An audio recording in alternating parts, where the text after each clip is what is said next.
I've had some veterinary technicians on, and they didn't feel like they had a whole lot of mentorship in practice. So it's something that I've seen as a theme, especially talking with veterinarians about mentorship is usually a big part of stories and people's career paths. Out of curiosity, has mentorship been a big part for you? Well, just having mentors. So I mentioned Ross Clark, yes. And then there's been several others. But I mean, in a sense, I can name a bunch of people who basically, because I asked, and I think that's the other thing is I would tell people is sometimes your best mentors are out there, but if they don't know that you will accept mentorship, they might not say that they can be that for you, right? So I would say that veterinarians oftentimes want to feel so self-sufficient and we're proud and we're, overachievers and perfectionists that sometimes we have to take a moment and say, I need a mentor on this, or I'm going to go ask that person. I'm going to be vulnerable for a second and I'm going to go ask this person about how they did that surgery or whatever it may be. And the more that you will open your doors to that, open your mind to that, you'll find how amazing this profession is. There's so many people that want to help others here in this space that it's incredible. But I do think that it's a two-way street, right? You can't sit in the practice and say, well, I don't have any mentorship. You can if there isn't any, but you also need to seek it out and be rejected, which is hard for us to say that there's no mentorship, because there's probably people in your practice right now, and there certainly was for me. And it was usually when I was like down in the doldrums about a patient or a case. And then I remember clearly one guy, Dennis Henson, something had gone wrong in a surgery I did, and the dog had multiple problems, and they just kind of all came together. And basically he made me stand in the office and he just started loading me up with textbooks. So I was standing there like, oh. He's like, hang on just a second. And he just kept getting books and books and books off the shelf. And then he said, can you know all of that in your brain right now? Can you know all of that? And I was like, no, I can't even hold them. And he said, that's right. You're doing the best you can do. And I'm here for you if you ever need me. And that's all you can do, right? You can't know every last thing in here every minute, right? And I thought that was like a real turning point too. Those kinds of people are everywhere in veterinary medicine. And like, there's so many, I couldn't even name them. But again, like the no thing I was talking about earlier, you have to get comfortable with saying, I'm vulnerable. I don't have the answer to that. Can you help me?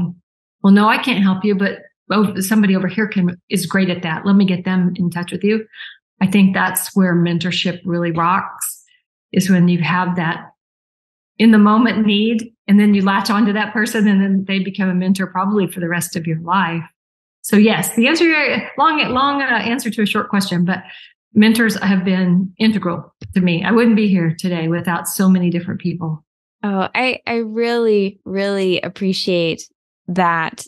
You can't say you don't have mentors until you've asked, because I think you're right. Yeah, I think some people are not sure if feedback or support is welcomed. And I think that's actually a challenge in the profession. Back to something previously that you've said, I think sometimes we create this culture where I'm supposed to know everything and supposed to be able to do everything. So if I ask, it's going to show people that I'm not this vision that I think I'm supposed to be.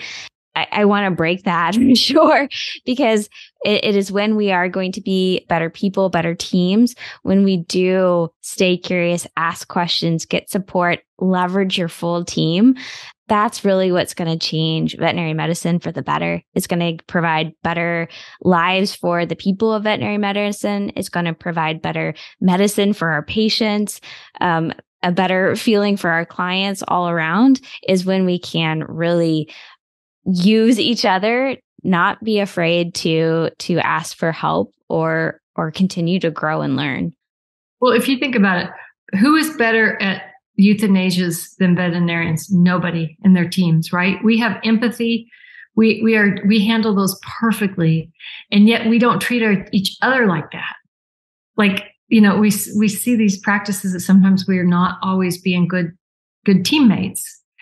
And I think if we could get to the point where we could be vulnerable, you don't have to be the the doctor that knows everything and then, breaks into tears at night because they don't have anyone to talk to. And that's one of the things about Ignite. We do have it was a component I was passionate about and we will never be without, is we have these strong supportive communities that go with our education.